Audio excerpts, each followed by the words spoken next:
transféré en Gambie. Et quand vous lisez le communiqué gambien, il y a deux idées importantes. Premièrement, les autorités gambiennes disent que Issa Chiroma Bakari a été amené chez elle en bonne entente avec les autorités nigérianes. Vous comprenez que le colis Issa Chiroma Bakari avait été confié par Biya Paul aux autorités nigérianes. Pour que ce colis-là soit enfin éloigné des frontières afin de décourager tout ce qui comptait sur lui. Donc quand M. Issa Chiroma Bakari nomme notre aîné, notre doyenne, et Alice comme porte-parole, il la nomme pendant qu'il est en train de partir. Il est en train de partir où, deuxième idée qui est dans le communiqué, il lui est interdit, maintenant donc il est en Gambie, sous le contrôle du gouvernement gambien, de mener la moindre activité subversive envers un État étranger. C'est-à-dire, on lui demande de cesser ses activités de prétendu chef de l'opposition camerounaise. Et il est rappelé une troisième idée dans le communiqué que je vous demande de bien lire. Il est sorti aujourd'hui. Je l'ai vérifié. Il est sur le site du ministère de l'Information de la Gambie. Portail officiel présent sur Facebook. Il est dit que la Gambie, le Nigeria, sont en contact avec les autorités camerounaises pour trouver une solution négociée entre Issa Chiroma Bakari et Paul Biya. Or, c'est exactement ce que dit le courrier d'un des lieutenants d'Issa Chiroma Bakari, prétendument en prison, Djokam Tchameni. Il propose que le groupe de Chiroma et le groupe de Biya se partagent le pouvoir au Cameroun dans le cadre de ce qu'ils appellent abusivement un gouvernement d'union nationale. Or, ce gouvernement d'union nationale, c'était l'objectif quand on a envoyé Chiroma jouer à l'opposant. On l'a envoyé voler la lumière de l'opposition, éteindre la lumière de l'opposition, et puis il y aura un temps d'accalmie. Après le temps d'accalmie, on dit qu'il y a eu des pourparlers et on le réintègre avec sa bande dans le gouvernement, le soi-disant gouvernement d'union nationale. Vous venez de comprendre maintenant pourquoi Paul Biya n'a toujours pas proclamé le gouvernement.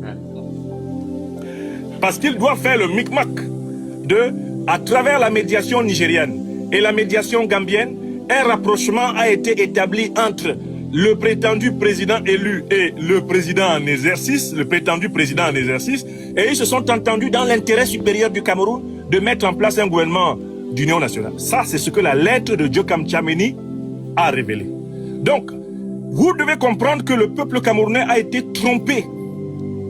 Il a été roulé dans la farine. Et pendant tout le temps que cela se passait, nous, les lions et lions indomptables de la libération panafricaine du Cameroun, sommes fiers d'avoir dit la vérité aux Camerounais. Nous avons prévenu le leader du MRC qu'il allait être exclu de l'élection présidentielle et qu'il ne servait à rien de vouloir absolument y participer dans des conditions fraudées, truquées d'avance. Il ne nous a pas écoutés, il a été exclu. Nous avons prévenu les Camerounais que M. Issa Chiroma Bakari était une marionnette du régime et qu'à un moment donné, il se mettrait dans une situation telle qu'il ne pourrait même plus participer à son soi-disant combat politique. Maintenant, les Camerounais savent que ce sont les hommes de Biya qui ont extrait Issa Chiroma Bakari de sa maison à Garoua. Ce sont eux qui l'ont accompagné pour le confier aux autorités nigérianes. Ce sont les autorités nigérianes qui ont été chargées de l'éloigner en Gambie. Pourquoi on l'éloigne jusqu'en Gambie? Pour décourager ceux qui comptaient sur lui pour faire la révolution. On l'éloigne en Gambie. C'est un accord entre Biya, Tinubu et Barrow pour l'éloigner en Gambie pour que les Camerounais sachent que c'est terminé. Une fois que les Camerounais savent que c'est terminé, qu'Issa Chiroma Bakari ne peut plus mener une activité subversive, c'est écrit dans le communiqué, alors ils comprendront que Issa Chiroma Bakari décide de négocier un retour. C'est écrit aussi dans le communiqué, et qu'il vienne récupérer le gâteau qui lui a été promis quand il est sorti du gouvernement pour aller jouer au candidat. Camerounaises, Camerounais, chers camarades de la direction de notre mouvement, nous devons être fiers d'avoir pu voir ces micmacs, d'avoir pu voir cette tricherie. Je salue ici les intrépides compagnons que vous êtes. Maître Eléa Tangan, commissaire Hélène Essoka, docteur Jean-Yves Mougou, notre fille, notre jeune sœur, camarade Adrienne Kala. Nous avons été courageux, nous n'avons cédé à aucune intimidation, nous n'avons cédé à aucune injonction. Voici que la vérité éclate. Un arrangement entre les dirigeants du Cameroun actuel, du Nigeria et de la Gambie, eh bien, est en train de préparer un gouvernement d'union nationale entre les deux comparses qui étaient dans le même gouvernement au mois de janvier 2025. Donc, quelle est la menace qui pèse? Une menace supplémentaire pèse sur le peuple camerounais. C'est sa tendance, notre peuple, à écouter les aventuriers de dernière minute.